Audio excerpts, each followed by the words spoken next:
Skynsamlegt að elska af öllu hjarta ef við eigum á hættu að missa. Sorgarmissir og makamissir umræðuefni dagsins. Anna Ingólfsdóttir hérna hjá mér en hún hefur fjallað makamissi í undanfarin ár frá því hún missti manninn sinn og við ætlum að læra svolítið inn á þetta og eitt af því sem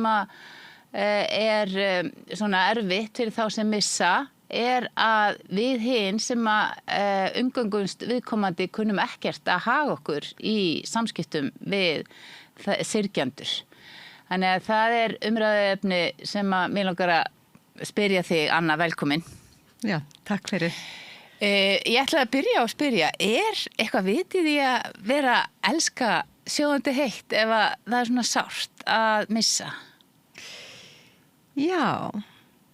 Það það.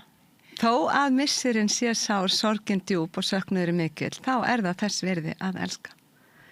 Sko, vegna þess að ef þú vilt ekki elska eða þorir ekki elska, þá kynnist ekki, það náttúrulega svo mikið dýpt í því, bæði að elska og að missa. Þannig að þetta þroskandi. Þetta mjög þroskandi. Það keyrir þig alveg á dýptina að missa maka. En maður nennir ekkert að þroskast meira og langar bara að hafa gaman og líða vel. Já. Sko, þá getum við reynt á, ég held að við séum öll að reyna það í lífinu og það sá staður þar sem við viljum vera. En svo ráðum við ekki hvað lífið færir okkur, sko. Já. Það bara kemur högg í lífið og þú veist, það verða allir fyrir einhverju. Já. Á hverju einustu mínútu einhver að verða fyrir einhverju. Og veit ekki hvað það eða hver næstur. Og segðu okkur aðeins þína sögu út af því að þetta hafði afgerandi áhrif á lífið þitt og hefur mótað í rauninni lífið þitt eftir að þú missir manniðinn líka. Já. Sko ég 35 ára þegar hann deyr eftir að hafa greinst með krabbamein í smágirni þar sem hann var 7 mánuðum eftir greiningu þá dó hann. Já, hann stuttur tími. Mjög veikur, já, við vorum með 3 stelpur, 4, 6 og 12 ára og byggum á Egilsstöðum þar sem samfélagið tók utan okkur þar og þetta var náttúrulega mjög mikið högg og allt í einu stendum, við vorum með fyrirtæki líka. Já. Og maður stendur bara allt í einu eftir einn með skuldbindingar okkar, vonir og drauma og allar skuldirna líka. Mikla ábyrgð. Þá fann ég, sko, þá var draumurinn minn var að geta, sko, óskin að fá að lifa nógu lengi sjálf til þess að ég gæti stutt við baki á dætrunum.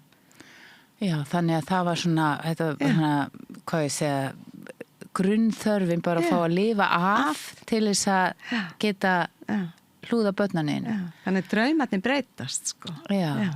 Hvað segðu aðeins frá lífi ykkar á þessum tíma? Hvernig fyrirtæki voruð þið með og hvernig var lífið ykkar? Já, við vorum með auglýsingastofu, hann var grafískur hönnur og fyrirtæki var orðið held ég 3 ára. Við vorum aðeins að byrja að sjá fram úr því að koma því á koppinn, sko, þegar hann veikist og dó. Og svo flutti ég 3 árum eftir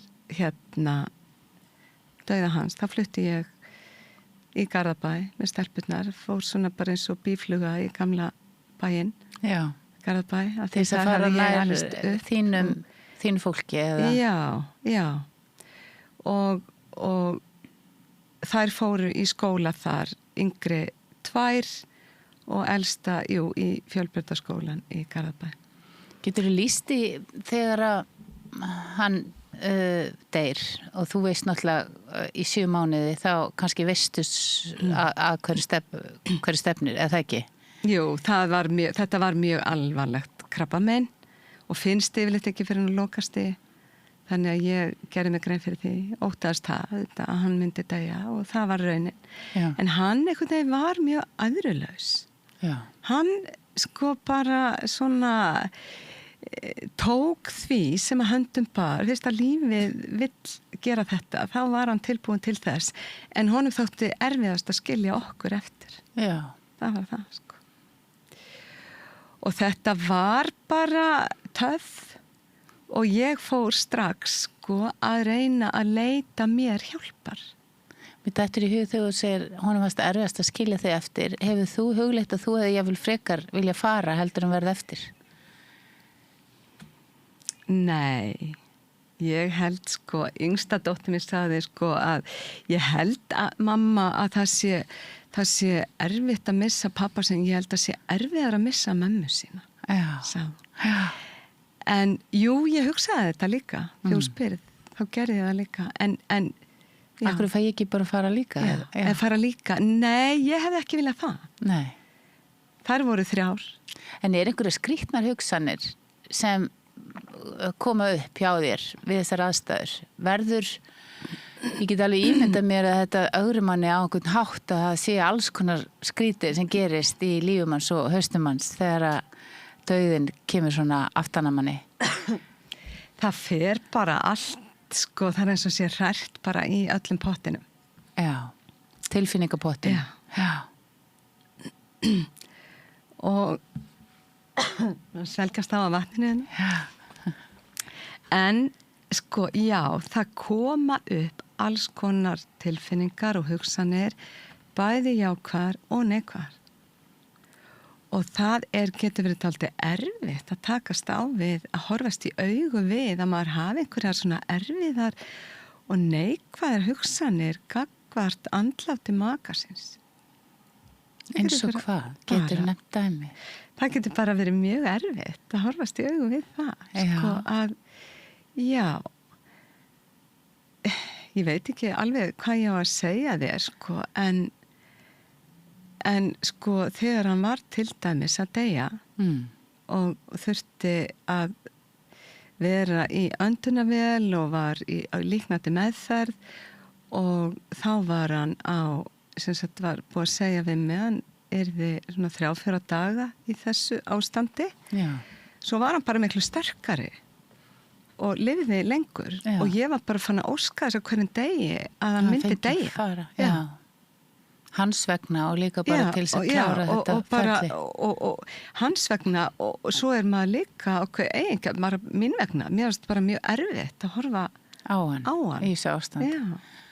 Þannig kemur nú að því sem hefur komið hérna upp áður, það þetta að sé ekki hægt að hjálpa fólki að fara öðru sér heldur en í rauninni að þurrka það upp og einhvern veginn að láta þetta yfir fólk ganga.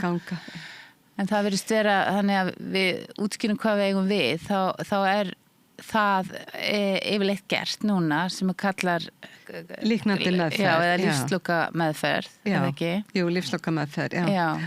Og þá bara tekin öll lyf og allt úr æðum og öll tæki og allt þannig að fólk fær bara að deyja eiginlega þotna eða svelta. Sko, þetta var líknandi meðferð, hann var á lyfjum, sterkum morfínlyfjum til þess að hann fyndi ekki til og til þess að hann myndi ekki vakna. Já. Þannig að það svona verið að hjálpa fólki að deyja en með svona svolítið langdregnum hætti. Það engin reisn yfir þessu þannig sko. En já. Ég hef heyrt þá sem eru hliðhollir svona dánaraðstoð að bera þetta saman og segja þetta ekkert mannúðlegt heldur. Nei. Við gætum alveg tekið heila þátt það. Ég skoðan á því. Já. En mér langar að segja frá því sko þegar hann lá svona veikur og var að deyja. Þá kom út bók á Íslandi í íslenskri þýðingu bókin Leitin að tilgangi lífsins eftir Viktor Frankl. Og ég las þessa bók og hún kom til mín bara á einhverju sko mómenti að hún bara hitti mig í hjartastað, þessi bók. Já.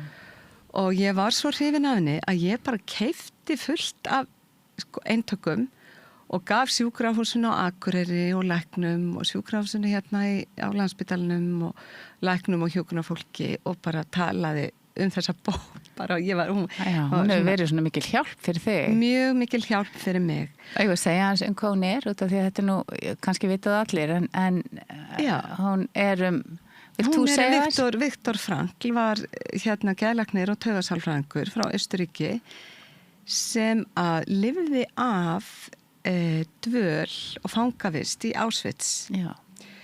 Og hann var þar, ég man nú ekki alveg hvað hann var lengi þar, en hann einhvern veginn, honum tókst að hefja sig upp yfir sársauka og þjáningu sem að mér þótti svo merkilegt. Já. Og alla þessar niðurlægingu sem að þeir urðu fyrir þarna í fangelsinu og hann einhvern veginn líka, það var eins og lukkan væri með hann lenti alltaf sko í öllu svona úrtaki, þú veist, þá lenti hann alltaf lífsmegin. Já, hann að gæfan var líka með hann. Gæfan var með hann, þetta var svo ótrúlega skrítið, en hann skrifar þessa bók þetta tímabil og kemur fram með svona meðferðarþerapíu sem hann kallar logoþerapía, en hann segir að sko að það sé hægt að finna tilgang með lífinu, með því að leitast við að finna tilgang með lífinu. Þú veist, maður þarf að finna út úr því sjálfur. Og hann vil meina að það sé hægt að finna tilgang með lífinu sko í þessari bók á þrennan hátt. Það var með því að elska, eða vinna eitthvað verkefni, og eða í gegnum þjáninguna. Og ég var mjög upptekinn og upphafin sjálf af þessari bók og var í samskiptum við mann sem var mjög hrifinn af Viktori Frankl líka og þessari bók og hann benti mér á að Viktor Frankl væri með heimasíðu. Já. Og ég fer inn á heimasíðuna og sé að þar eru gefin upp 2 símanúmer. Og ég veit ekki fyrir en ég er búin að taka upp tólið og slæ inn númerið og Viktor Frankl svarar innan enda línunar. Vá. Og þá er hann, hvað er hann gamall? Sko, þá er hann 92 ára gamall. Já. Og við áttum þarna orðaskipti, ég fekk bara hjartslátt auðvitað yfir þessu frumhlaupi og segja honum að það sé nýbúið að þýða bókina á íslensku. Nú, jæja, er hún komin út á íslensku, sagði hann. Já. Og ég sagði honum að ég hefði sko keypt bókina og gefið hana mörgum og ég væri mjög hrifin af henni og bókin hefði hjálpað mér svo mikið. Og sagði honum frá mínum aðstæðum, ég væri 35 ára gömul og væri nýbúin að missa manni minn og við varum með 3 lítil börn og hann sagði "Oh, it's nice for me to hear that," sagði hann, að bókin hefði hjálpað mér svona mikið. "Then it's easier for me to die," sagði Viktor Frankl. Vá. Svo dó hann 2 vikur seinna. Hvað er þetta að segja? Vá, ég fæ sem ekki að gesa á þetta. Já. Vá. Og þetta var mjög magnað moment. Hvernig leið þér? Mér leið, sko ég var náttúrulega svolítið hvattvís og gerði þetta, en mér fannst þetta algjörlega magnað. Já. Þetta hafði áhrif á þína líðan hérna í þessum aðstæðum. Það gerði það og þetta varð svona sko svolítið leiðaljós í því að sko mig langaði að fara sjálf í að hjálpa öðrum. Já. Og sko, já. Eins og hann hafði gert. Eins og hann hafði gert, já. Sem að hjálpa öðrum með þessari bók. Með því að skrifa bók. Já, sem er þýtt á sko út allan heim. Já. Og ef ég mann rétt, er það þá ekki hérna, þú veist, þessi nýja eiginlega, það sem er nýtt við það sem hann er að setja fram hann á þessum tíma er að ef þú sér tilgangin með lífinu sem er þá æður í því að vera í þessum aðstæðum sem hann er í hérna í útrýmingabúðum í Auschwitz, þá gefur það þessa lífslöngun. Já, þannig að þú getur haldið þig á þeim stað að vera að hugsa framtíðina jafnvel í þessum aðstæðum, frekar heldur en að upplifa þessa miklu þjáningu í aðstæðanum.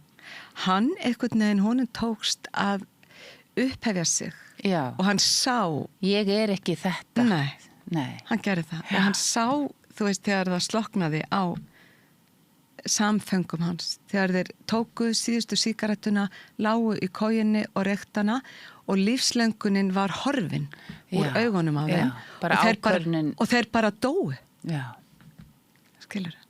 Þetta er mjög merkilegt. Þetta er mjög merkileg bók. Að gefast upp. Já, tóku ákvörðun að gefast upp. En hann segir sko að hver og ein manneskja er einstök og hún þarf sjálf að finna sinn eigin tilgang. Já. Alveg sama hvað hann er og hann þjónar henni. Bara henni. Já. Tölum þá þinn tilgang, veist, út frá þessu sem að þessari lífsreynslu þinni þannig að missa manniðinn. Þá hefur þú síðan verið mjög dugleg við að hjálpa öðrum og þú er búin að vera að gefa út bækur og skoða þína vegferð og þroskast í gegnum þetta. Já, sko ég skrifaði á meðan maður minn var veikur. Þá byrjaði ég að skrifa veikindin. Já. Og skrifaði veikindin og dauðan og svo sagan mín, hún birtist í fyrstu bókinni sem ég gaf út með Guðfinnu Eydal og Jóni Hrönn sem heitir Makalaust líf og þar er saga mín, persónleg saga, mjög persónleg saga sem að hefur meira sér verið notuð sem svona sannsaga í ritlist í háskólanum. Hvað segir þau? Og ég var... Ert þú góður penni sem sagt? Sko, eftir að maður minn dó, þá tók ég jógakennararéttindi árið seinna og ég tók líka bókmenntur og ritlist í Bandaríkjunum, í fjarnámi. Já, tók BA-prófið því. Þannig að ég vildi sko líka vera, sko, ég hafði ekki menntað mig. Og mér fannst mjög mikilvægt að ég yrði þessi fyrirmynd sem að ég taldi mig þurfa að vera fyrir dætur mínar. Það var ekki nóg að bara að vera einhver skjaldborg fyrir þær og reyna að venda þær og verja þær fyrir lífinu. Þannig að þú veist í rauninni miklu starra hlutverk eftir að hann deyr. Vera líka fyrirmynd og fyrirvinna. Já. Þannig að ég skrifaði reynsluna mína og sýndi Guðfinnu Eydal sálfræðingi þessa sögu og það varð úr að við bara skrifum bók sem að var blanda af sálfræði og þessari sögu. Síðan héldum við Guðfinnu áfram og tókum málið svona aðeins dýpra í sálfræðinni og gáum út bókina Makamissir sem að háskólaútgáfan gaf út fyrir nokkrum árum sem að þessar bækur seldust ágætlega. Og í framhaldi af því, þá ákváðum við að taka þetta ennþá dýpra og nýta okkur tæknina og gerðum námskeiðið lífið eftir makamissi. Það er rafrænt og hægt að skoða það inn á makamissir.is og það er 4,5 klukkustund af fræðsluefni og sérstökum hugleiðslum fyrir fólk sem hefur mist maka. Frábært. Og alls konar verkefnum sem að getur sko hjálpað fólki í þessari sorgarúrvinnslu og gert bara lífið léttara þegar lífið er svona erfitt. Já. Og þannig að þú hefur allavega látið draumir rætast um að hjálpa öðrum og að verða þessi höfundur, góðu penni sem var kannski hinn draumurinn. Já, akkurat. En segðu mér nú, hvað er fjallað á þessu námskeiði? Hvað er það sem að fólk er að mest að vandrast með eftir makamissi? Eftir makamissi eru náttúrulega viðbröðin fyrst svo kröftug að fólk eiginlega bara, lífið fer eiginlega bara í að reyna að lifa af. Sko hvað gerist? Bara út frá taugakerfi og tilfinningakerfi? Þú stjórnar ekki viðbröðinum. Sko. Þetta er svo mikið högg að fólk stjórnar ekki viðbröðin sín. Nefndu dæmi eins og hjá þér. Bara hvað til gerist? Dæmis þú bara andar órólega og maður kannski fer af stað og ætlar að gera eitthvað í bílnum og svo bara maður ekkert hvað maður ætlar að gera. Já, bara minni og taugakerfi og allt sko. Sumir bara get ekki borða, aðrir borða mikið og þetta, sumir get ekki sofið, aðrir bara sofa. Hvað var það versta sem þú upplifir þarna á þessum tíma? Sko, mér fannst náttúrulega svo svakalega erfitt að vera allt í einu ein með allt. Mér fannst það rosalega hugsun. Og hvernig á ég bara að geta það? Já. alla þessi ábyrgð og börnin og allt og bara og sko, en svo lífið bara þannig að maður tekur bara einn dag í einu, það hefur nú verið sagt við ýmsum öðrum áföllum líka og maður kemst ekki hraðar en skrefið og fettið, skilur og það bara þar sem maður þarf að gera, auðvitað þarf maður samt að hugsa framtíðina, maður að gera það. En út af því að ég, veit að þú ert með lýsingar í bókina því að, liggja bara í hnipri á gólfinu í fyrstu taugaáfall eða eitthvað svoleiðis. Örugglega það. Sko, ég veit ekki, það kannski ekki skilgreint þannig sem taugaáfall en alveg örugglega þó að sko það hafi verið sko vitað og það var fyrir sig að hann myndi deyja sko. Þá verður þetta samt blanda af einhverju líka sko. Það einhver sko eins og þegar barn fæðist þá það svo stór viðburður en það það líka þegar manneskja deyr og það svo skrítið mitt í miðjum hryllingnum þá eins og verði einhver blessun þegar manneskja deyr, þegar líf sloknar. Já, hvernig upplifir það? Ég upplifi bara ótrúlega mikinn frið og fegurð í því. Mitt í storminum, skilur, það bara allt, það einhvern veginn ekki hægt að lýsa því. Og þá verður en það allur þessi samhugur og samkennd? Já, eða líka, það svona eins og við þurfum að hafa trú hérna til þess að fara í gegnum þetta? Sko, ég held að maður örugglega margir hallast að trú og tilgangi. Hver sem tilgangur á jörðinni? Hvaða tilgangi þjónar þetta? Já. Að þú veist, ungur maður að deyja þarna bara sem langaði að lifa og gerði allt til að lifa. Hann hefur ýmislega margt til að lifa fyrir en fær það ekki, þú veist. Og maður hugsa, hvað tilgangur með því og til einhver guð? Þú veist, og ef hann til, býtu hvað hann að meina? Og hverju komst það? Sko, ég leitaði svolítið í trúna á þessum tíma. Ég gerði það. Ég var með mína svona dagbók þar sem ég skrifaði bréf til Guðs. Já. Mér fannst gott að geta einhvern veginn létt á hjartanu. Já. Og það þannig að sko, þetta svo djúpsárt og maður finnur ekkert, sko, maður getur ekki borið þetta á borð. Maður getur ekki sagt fólki raunverulega frá því hvernig þetta sko, það svo margir sem segja sem missa maka, ég hefði aldrei ímyndað mér að þetta væri svona. Hvað það sem við skiljum ekki, sem við höfum ekki prófað þetta? Sko, við bara í svona dagvitundinu okkar hérna dagstaglega. Já. En þegar maður verður fyrir svona djúpa áfalli sem hefur áhrif, þú veist, það hefur áhrif á allt lífið framundan, að þá sko ferðu bara á allt annan stað í vitundinni þinni. Það ekki þessi dagvitund og það ekki hægt að setja einhvern veginn tilfinningarnar sem svona djúpt inni og djúpt niðri. Það ekki hægt að taka þær og skella þeim upp á yfirborðið. Vegna þess að það ekki einhvern veginn, ég veit ekki hvort þú skilur hvað ég á við. Jú, ég held ég skilur hvað þú við. Það ekki einlega hægt að orða þetta. Nei, það ekki hægt að orða það. Það ekki skilningur á því, sko. Já, en þú ert að lýsa líka einhverju sem þegar þú segir ekki bara í dagvitundinni, þá ertu í svona, ferð svona út fyrir í meira svona andlegt ástand. Já, maður í meira andlegu ástandi. Maður fer einhvern veginn inn í sko bara lífið bara vatnið og blómin og jörðin og sko hvernig lífið skynjunin á lífinu. Ég var ofboðslega upptekin af því að fara í göngutúra það svona skógur hérna við Egilsstaði og bara skynja lífið og kraftin sko í jörðinni þegar á vorin. Þú sagði kraftin.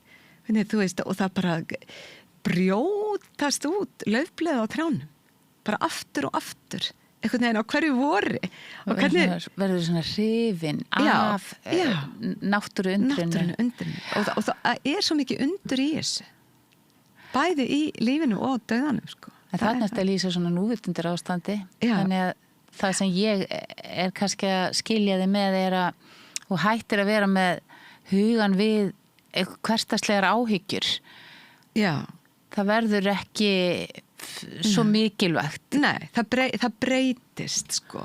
Þannig að það sem er mikilvægt er miklu í stærra samhengi og svo ég var mjög hrifnæm sko, og ég fór mikið í þessa göngutúra og mér fannst ég vera bara hluti af náttúrunni fannst ég bara vera bara ein með trjánum og ég talaði við trén og ég faðmaði þau og svo hafði ég eitt skipti sko, mjög mikla þörf fyrir bara að fara og nakin og hlaupa hann í skóginn Hvað segir þið?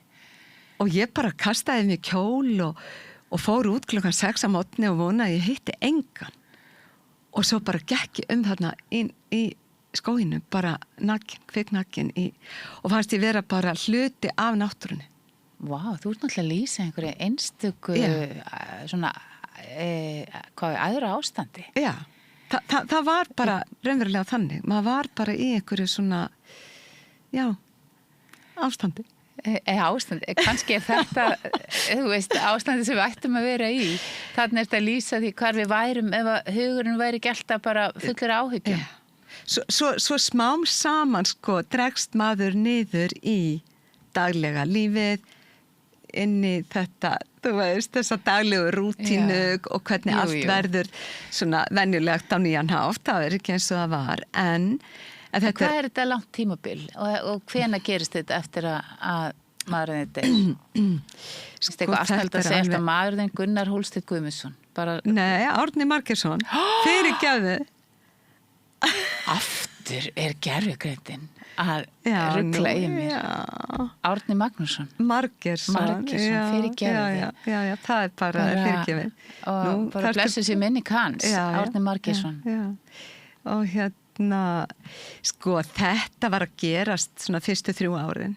eftir svo fór gekk ég á kvöldin inn í kirkjugarð mjög mikið þú veist og bara þegar stelpurnar voru sofnar þá bara fór ég af stað og gekk inn í kirkjugarð og grét sko, lagðist bara niður á leiði og grét Já Og það er bara þarna einhverjum dögum og vikum eftir hann að jarðaðar. Dögum og vikum og kannski, fyrsta árið.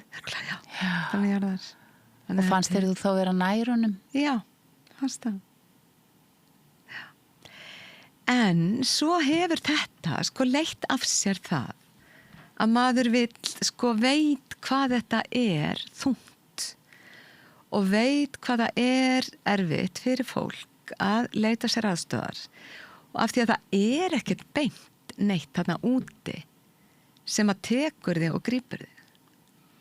Er þetta námskeið, er það að bjóða þér að koma að hitta fólk sem að hefur líka mist? Eða? Sko, námskeið er þannig byggt upp að þú kaupir aðgang að því sem gildir í 1 ár og þú getur hort á það aftur og aftur og farið gegnum hugleiðslur sem að styðja þig beint.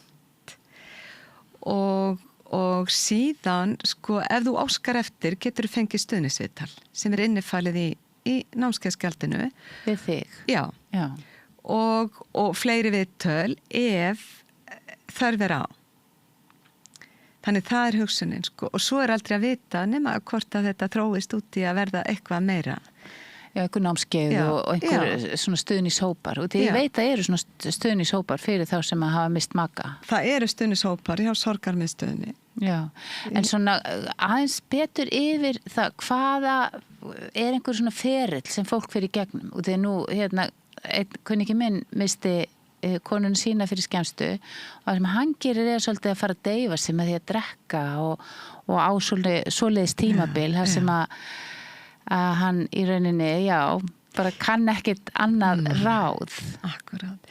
Það er hætta á því að gera það og ég skrifa sjálf það, sko, að ég fékk mér vinglas þegar ég var mjög illa stödd, sko, bara í opbáslegri vanlíðan. Já.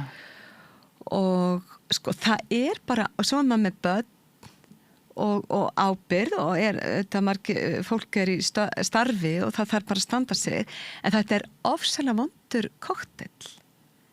Það sko að fara að fá sér áfengi í mjög mikilli vanlíðan og vera einn bara heima. Það ekki gott. Já, það ekki gott. Nei. En ég hugsa líka út frá því sem þú ert að tala hérna, að þú fer kannski að misfið mikla upplifun, mikinn tilfinningaþroska, að fara í gegnum þetta á endanum eins og þú lýsir svona nærandi og heilandi og merkilegt ferli. Merkilegt ferli og dýfkar þér sem mannesku. Þú var meiri samkennd, þetta samanlegt að missa maka og verða fyrir áfalli. Og sko eina leiðin... Í rauninni missa allir maka sem á einhvern... Já, það bara þannig, á einhverju tímapunkti. Já, annarkvort þá í skilnaði eða við dauða. Það það. En sko að eina leiðin út í gegn. Þú kemst ekki út úr þjáningunni nema að fara í gegnum. Já. Og námskeið okkar fyrir þá sem að þurfa að fara í gegnum þjáninguna og fá stuðning við það. En segðu mig, hvað gerist ef við förum ekki í gegnum sorgarvinnuna? Sko þá sko eitthvað sem að heitir það að festast í sorginni. Já. Og þá kannski tekst svolítið að bara pressa hana niður. En svo allt í einu getur verið eitthvað úti sem triggerar þig bara strax og kannski 10 árum eftir þú hefur mist, þú ert ekki búin að fara í gegnum sorgina, þá missir þú bara stjórn af því það eitthvað sem triggerar svo hastarlega í þér og það þetta sko, þú situr uppi með þetta því þetta svolítið að velkjast í þér og þú ýtir því bara alltaf niður í staðin fyrir að fara með það áfram. Já. Og sorgin þannig séð aldrei búin. Þetta ekki eitthvað sem byrjar og endar. Við með þetta bara með allt í okkur, alla reynslu. Já. En hérna, það hjálpar. Að fara í gegnum þetta, þú mælir með því. En þá, ég að veltaði fyrir mig, getur fólk þá kannski finnur einhverja leiðir til þess að verjast tilfinningum sínum sem eru sárar. Já. Og þá kannski það að loka alls konar inni sem að getur þá hugsanlega verið einhver þjáning sem kemur seinna eins og þú segir eða mist hæfileikan til að elska. Nákvæmlega. Það þannig. Mist hæfileikan til að elska. Sumir verða reiðir, festast í reiði, yfir bæði örlögum sínum og alls konar atvikum sem að gerðust kannski í veikindum makans og komast aldrei út úr reiðinni og reiðin bara skyggir á hún bara skyggir á úrvinnsluna. Já. Og svo bara, ef við erum að fara að klára þá má ekki gleyma því að það sko í þessu makamissi, þá yfir 100 börn á ári á Íslandi sem missa foreldri. Já. Það stórt. Og hvernig haldið utan í börnin? Og mér langar að fara í gegnum þessi nokkur atriði sem vantar hérna upp á hjá okkur. Eins og þetta, hvernig út af maður heyrt það hjá kannski okkar kynslóð þegar einhver misti. Þá voru börnin bara sett í hliðar og þau fengi ekki að taka þátt í sorgarúrvinnslu og oft ekki jarðaförinni eða neinu. Það nú þannig. Það nú breytt. Það nú mikið breytt, sko. Og það þú veist, gefið pláss fyrir börn í sorgarúrvinnslu núna í seinni tíð. En já, það mér datt þetta í hug og svo hérna fleira sem að þér finnst hafa verið að breyta svona eftir að þú í rauninni sem hluta af þínu brautarendastarfi. Hvað hefur þú séð að að breytast til góðs? Það eitthvað úrræði sem komið fyrir börn sem hafa mist foreldri. Já. Og ég veit að kraftur hefur að styðja börn og ég held að jafnvel eitthvað frá Ingu Sæland núna nýlega. Já. En hitt hérna sem að ég var búin að undirbúa, ég var búin að undirbúa nokkuð spurninga, ég ætla að reyna að koma með eina af þeim var meiri segja en svona bara rebound Þú veist, og þegar maður sér að það eru margir sem bara sleppa svolítið vel eða þeir bara, þú veist, tengja við einhvern nýjan. Já. Veistu hvað rannsóknir sína það? Nei, ég veit það ekki, sko. Það eru þetta bara mjög misjátt. Sko, það eru þetta mælt með að fólk kannski fari ekki of snemma í samband. Já. Þú veist, það er gott. Það getur verið erfitt þegar manneskja kannski fer ofljótt af stað, þá er hún á sama tíma að syrgja og elska, af því þetta snertir sömu tilfinningar, skilur. Já. Og það getur verið flókið, sko, það getur verið betra að bíða aðeins, en auðvitað spyr ástin ekkert tíma, þú veist, þetta er bara það er bara þannig. Og hvað myndi gerast ef þessar tilfinningar snertast? Er það þá kannski gæti maður rugglast? Já, gæti rugglast og gæti farið að hafa sko áhrif á nýja sambandi. Já. Þú veist, það er ekki víst á að nýja sambandi sko að það nái að blómstra vegna þess hver sko hitt fyrirferðarmikið ennþá. Hvernig valdið þú að gera þetta? Hefur þú ekki farið aftur í samband? Ég hef aðeins, fór einu sinni í samband, en þetta er flókið.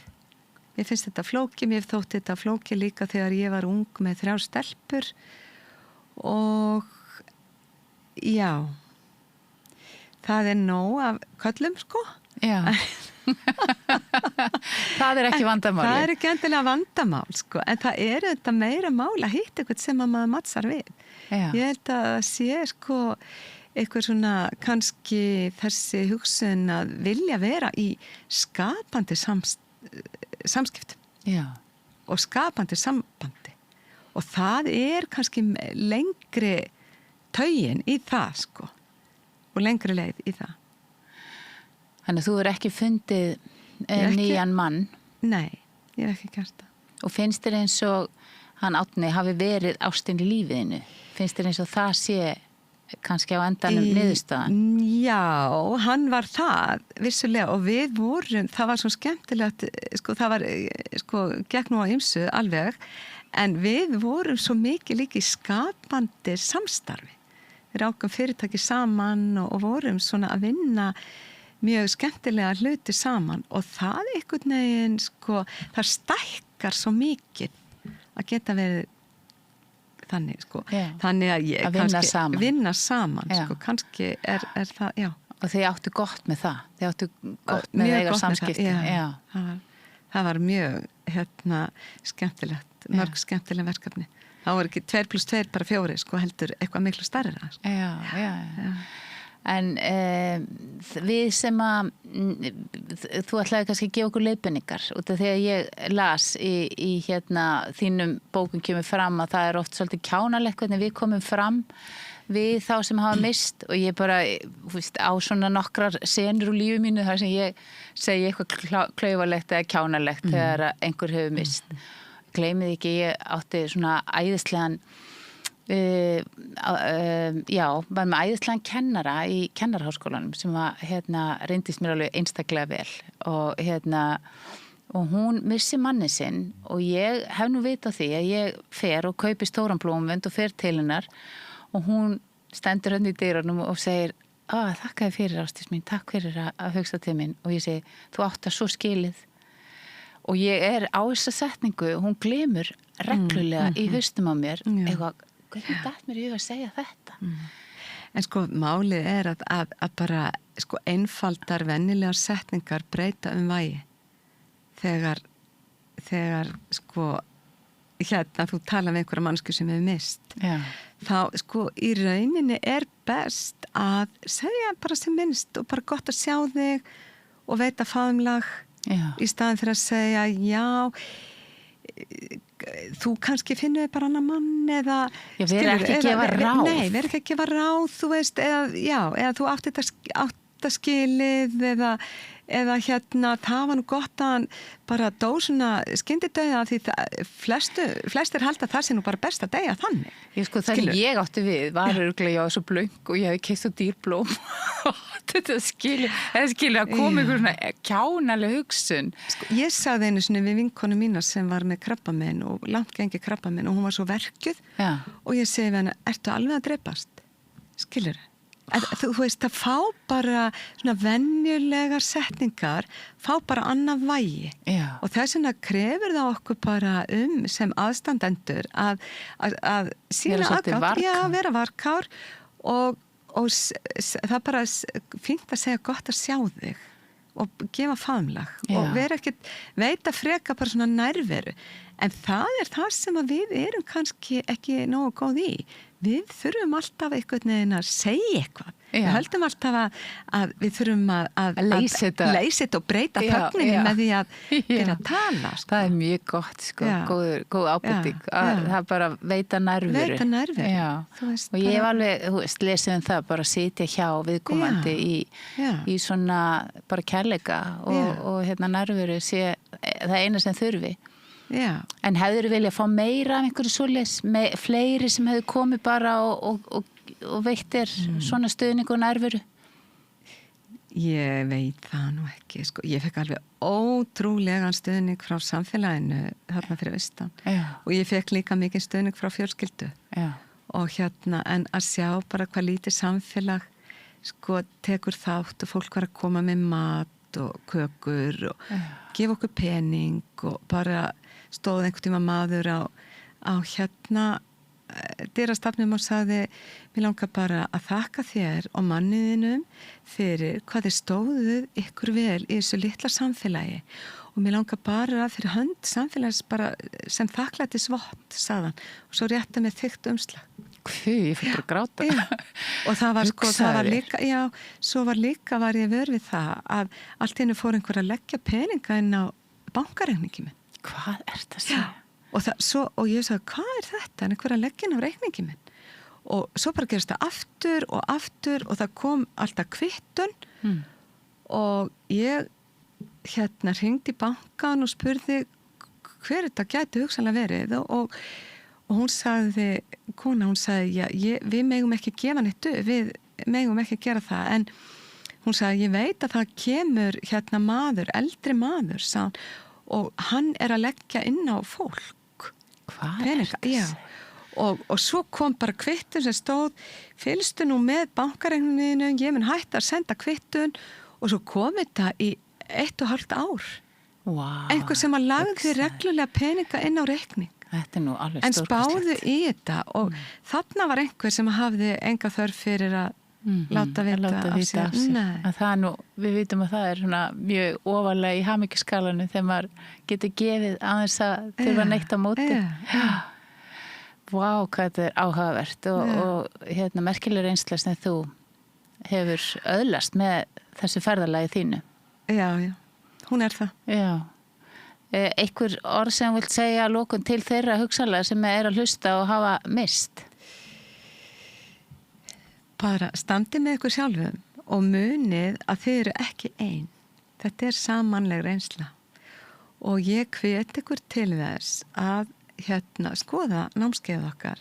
Hvar er þetta að finna námskeið? Það er inn á makamissir.is og þetta er bara handtakt í símanum, þú eru horta át í símanum eða tölvu og þetta það er mikil vinna sem liggur á baku þetta námskeið og þetta er okkar framlag til þeirra sem hafa mist maka og við hugsum til allra þeirra sem að eftirlifa og við bara það þarf að hlúa þeim það þarf að hlúa þeim og við vitum að námskeiði veitir hjálp og stuðning. Já, frábært og takk fyrir þitt starf og takk fyrir komin í dag. Já, bara takk að þér.